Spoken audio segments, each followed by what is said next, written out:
아멘. 박수로 하나님께 영광 올려드립시다. 귀한 찬양을 감사합니다. 오늘은 잘 들어야 삽니다 하는 제목으로 말씀을 나누면서 함께 은혜 받기를 원합니다. 9월 첫째 주일입니다. 9월 1일 월삭 예배를 드리는데 예배를 마칠 즈음에 뒤에서 소곤소곤 하는 소리를 듣고 무슨 일이십니까? 하고 여쭈었더니 잘 안 들립니다. 그래요. 그래서 이제 설교를 마치고 이제 예배 마쳐가는 그때 그 이야기를 듣고 좀 아쉬웠습니다. 처음에 예배 시작할 때부터 안 들립니다. 이렇게 했더라면 그래도 뭔가를 조정해서 이렇게 예배를 잘 드렸을 수 있었을 텐데, 중요한 것은 필요한 말씀이 우리 가운데 필요할 텐데 그게 잘 들렸더라면 온 성도들 가운데 은혜가 있고 또 구원을 잘 맞이할 텐데 하는 그런 아쉬움이 남아 있었습니다. 사람과 사람 사이에 이 매체를 통하여서 듣기 좋게 하는 그 역할도 하지만 때로는 그 매체가 나는 잘 들릴 줄 알았는데 그쪽에서는 들리지 않은 그런 경우가 오히려 장애가 될 수도 있겠구나 하는 그런 생각을 해보았습니다. 사람과 사람 사이에 매개가 있으면 때로는 오해의 소지도 생기게 됩니다. 어린 시절에 우리는 국민학교를 다녔습니다. 지금은 초등학교이지만 저희 반은 40명 정도의 한 클래스를 이루었는데 어느 한 날 선생님께서 아이들을 두 줄로 딱 세웠습니다. 20명 두 줄로 딱 세우더니 카드 2개에다가 무엇인가 글씨를 써놓고 제일 앞자리에 서 있는 아이에게 읽히게 했습니다. 읽힌 다음에 다 읽었지? 그런 다음에 바로 뒤에 있는 뒷사람에게 그 이야기를 전달해라. 그리고 그 뒷사람은 그 다음 사람 계속해서 20번째 사람에게까지 이야기를 전달하도록, 그 처음에 읽었던 그 글을 전달하도록 이렇게 했습니다. 그리고 마지막 20번째 있는 아이에게 하얀 색종이를 하얀 도화지를 주면서 그 위에 바로 앞 사람에게 들었던 그 이야기를 글로 써서 내라고 이렇게 했습니다. 그것을 가지고 앞으로 나오게 한 다음에 그걸 펼쳐 보이시는데 어린 우리들이 깜짝 놀랐습니다. 거의 소스라치게 놀라기도 하고 배꼽을 잡고 웃기도 했습니다. 왜냐하면 첫 번째 선생님이 제시했던 그 글과 마지막 20번째 가져왔던 그 아이의 글이 전혀 다르고 재미있기도 하고 엉뚱한 소리로 와전되어 와가지고 이렇게 보여지기 때문에 그것을 바라보면서 말이라고 하는 것은 전달되면 이렇게 되는구나, 중간에 뭔가가 끼어들게 되면 이렇게 되는구나 하는 것을 어린 시절에 알았었습니다.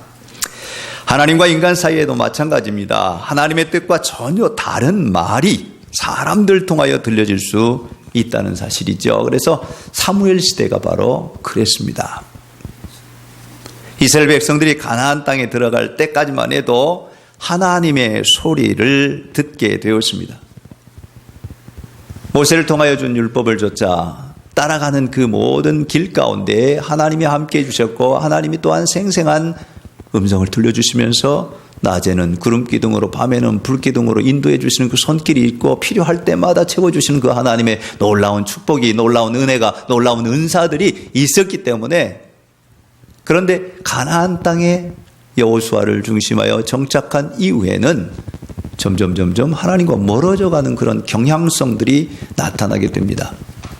그래서 여호수아 마지막 부분에는 여호수아가 결단하라고 하는 그런 메시지를 모든 백성들을 모아놓고 선포합니다. 너희는 강 저편에서 믿던 신이든지 이 편에서 믿던 신이든지 아니면 하나님 여호와를 섬기든지 선택하라. 나와 내 집은 오직 여호와만을 섬기오노라. 그러자 이스라엘 백성들이 다 애통해하며 눈물을 흘리면서 탄식하면서 여호수아 앞에서 무릎을 꿇고 우리도 여호와만을 섬기겠습니다. 이렇게 결단을 했습니다.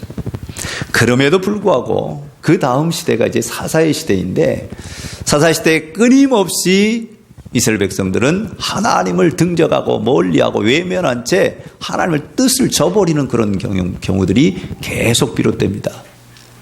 그때마다 하나님은 이방의 나라를 세워서 전쟁을 일으키고 많은 어려움을 겪게 합니다.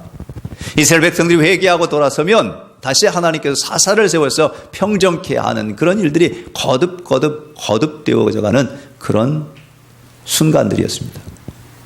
어찌 보면 사사의 마지막 시대가 엘리 제사장 시대이고 사무엘의 시대인지도 모릅니다.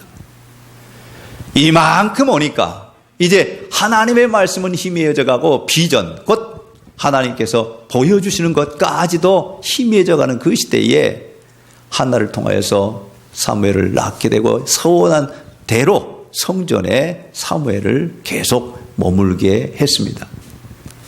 사무엘이 잠을 청합니다. 그런데 사무엘아, 사무엘아 부르는 부르심의 음성을 듣고 일어나서 엘리 제사장이 달려와서 나를 부르셨습니까? 내가 여기 있습니다. 아니, 부르지 않았다. 가서 쉬어라. 2차례를 거듭합니다.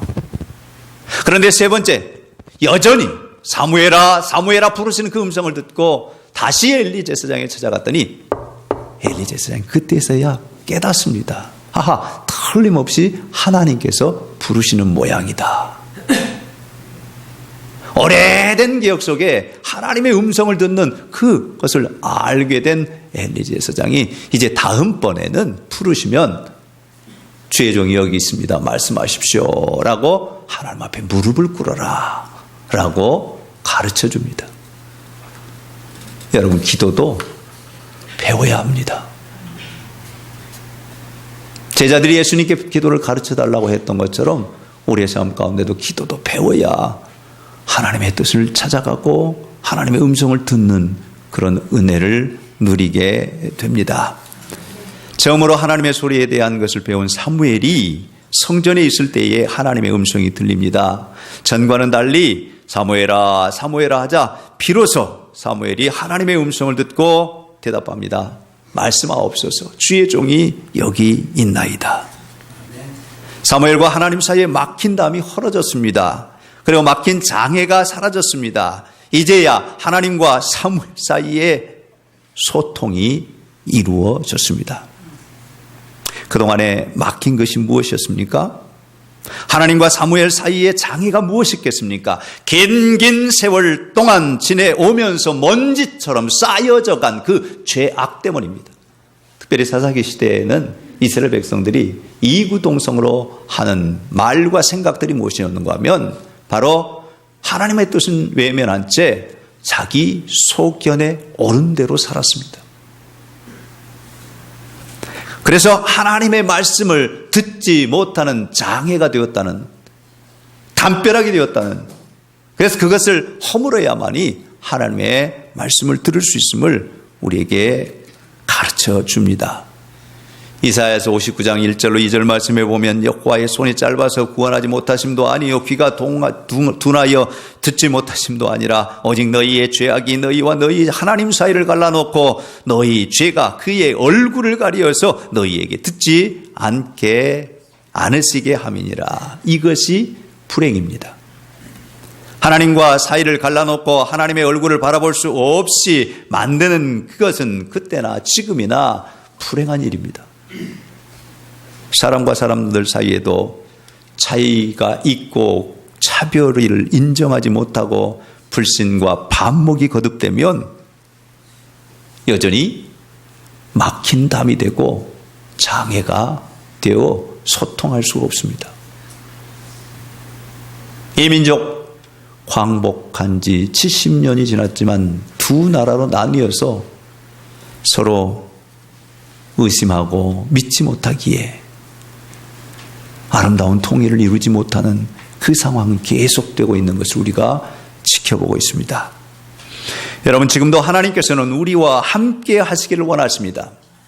막힌 담을 허시고 놓인 장애물을 걷어내고 손에 손을 잡고 행복하게 지내기를 원하시는 하나님이십니다. 그런데 우리 안에 있는 이 죄악들이 하나님과 나 사이를 가로막고 있다는, 그래서 제가 새벽 기도 시간에는 자주 말씀을 드리는데 하나님 앞에 나가는 길, 그것은 우선은 먼저 정화의 과정을 거쳐야 된다. 우리 안에는 모든 죄, 악들, 당시만 해도 오랜 그 기독교 역사 속에 보면 탐식으로부터 출발해 탐욕, 욕정, 그리고 우울, 분노, 슬픔, 교만, 게으름, 나태, 이러한 것들을 내 안에서 걷어내고 정화하게 되면 주님께로 나가게 되고 주님 위로부터 성령님의 조명을 받고 나서 주님과 하나 될 수 있는 그 길이 있음을 제시하는 그런 내용들이 역사 속에서 우리에게 가르쳐 주시는 내용입니다. 바라기는 오늘 예배하는 저와 여러분, 우리 앞에 놓여있는 하나님을 만날 수 있고 하나님과 대화할 수 있고 하나님께 가까이 갈 수 있는 그 길을 막고 있는 그 장애, 쌓여진 그 죄악들, 녹슬어버린 그 모든 것들을 다 제거하고 이제 하나님께로 더 가까이 나가는 그 복이 있어지기를 주님의 이름으로 축원합니다. 사도 바울은 이 사실을 깨닫는 그 깨달음이 어디에 있었는가 하면 바로 주님께서 주신 십자가의 도에 있었습니다. 그래서 갈라디아서 2장 20절에 그는 그렇게 고백을 하지요. 내가 그리스도와 함께 십자가에 못 박혔나니 그러니 이제는 내가 산 것이 아니라 내 안에 그리스도께서 사신 것이라. 내가 육체 가운데 사는 것은 나를 사랑하사 자기를 아들을 보내신 하나님 아들을 믿는 믿음 안에서 사는 것이다. 여러분, 이 믿음이 어디서 나오나요? 성경은 우리에게 말씀합니다. 믿음은 들음에서 나오고 들음은 그리스도의 말씀으로 말미암느니라. 할렐루야. 이 말씀을 잘 들어야 삽니다. 그것이 구원에 이르는 길입니다. 이스라엘 백성들에게는 쉐마라고 하는 것이 주어졌습니다. 그것은 이스라엘아 들으라. 이게 쉐마입니다. 단지 귀로만 듣는 것이 아니라 말씀으로 말씀이 내 삶의 행위로 나타나고 행동으로 나타나도록, 그래서 그들은 그 쉐마라고 하는 그 말씀을 손목에다 달고 이마에다 달고 문설주에다 달고 오고 가며 하면서 어디서나 그 쉐마의 말씀, 이스라엘아 들으라. 우리 하나님 여호와는 오직 유일하신 하나님이시니 너는 마음을 다하고 뜻을 다하고 힘을 다하여 내 하나님 여호와를 사랑하라 하는 이 말씀을 끊임없이 늘 기억하고 생활 속에서 그 말씀을 이루어가도록 하는 그런 노력을 끊임없이 해왔습니다. 오늘 저와 여러분 가운데도 주님이 말씀하십니다. 여호와의 말씀을 잘 들으라. 그리해야 산다. 사랑하는 여러분, 저는 지난 월삭 예배 때 성도들과 이렇게 나누었습니다. 한번 따라서 합시다. 신앙은 체험이다. 다시 한번 신앙은 신비다. 다시 한번 신앙은 훈련이다. 아멘. 말씀을 듣는 훈련이 우리 가운데 필요하고 그 안에 신비를 경험할 수 있고 그 안에 주시는 하나님의 놀라운 축복을 누릴 수 있다는 사실을 우리가 기억하면서 하나님과 나 사이에 가로막고 있는 그 모든 장애, 장벽, 그런 것들을 허물고 주님께로 가까이 나아가는 그 복이 여러분 가운데 있어지기를 주님의 이름으로 축원합니다. 예수님께서 십자가를 지신 게 바로 그 일을 감당하기 위해서였습니다. 십자가에 엘리 나바 사박다니 나의 하나님 어찌하여 나를 버리셨나이까, 그 외침과 더불어서 내가 다 이루었다 하시면서 마지막 나의 영혼을 아버지 품에 맡기나이다 하며 운명하실 때 성소에 있는 휘장이 아래로부터 쭉 위로부터 아래로 쫙 갈라져 문을 여셨습니다. 이것이 바로 화평의 복음이며 하나님께 나아가는 그 길을 열어주심. 그래서 우리 주님 예수 그리스도의 보혈의 능력이 우리의 모든 죄와 허물을 용서해 주실 뿐만 아니라 하나님께로 나아갈 수 있는 그 길을 확실하게 열어주시는 그 놀라운 은총임을 믿으십시다. 그러므로 오늘 성찬을 받으시면서 그 예수 그리스도께서 십자가에 흘리신 그 보혈과 찢기신 살을 내가 받아들인다. 이 일로 인하여 나와 하나님 사이에 맡겼던 것이 다 허물어지고 다 장애물들이 사라지고 하는 그런 은혜를 입을 것이다 하는 그런 기대 속에서 성찬을 받으시는 여러분이 될 수 있기를 바라고, 구원 한 달 동안 주님과 깊은 대화 속에서 깊은 교제 속에서 주님과 함께 승리하는 여러분이 될 수 있기를 주님의 이름으로 축원합니다. 한번 기도하십시다.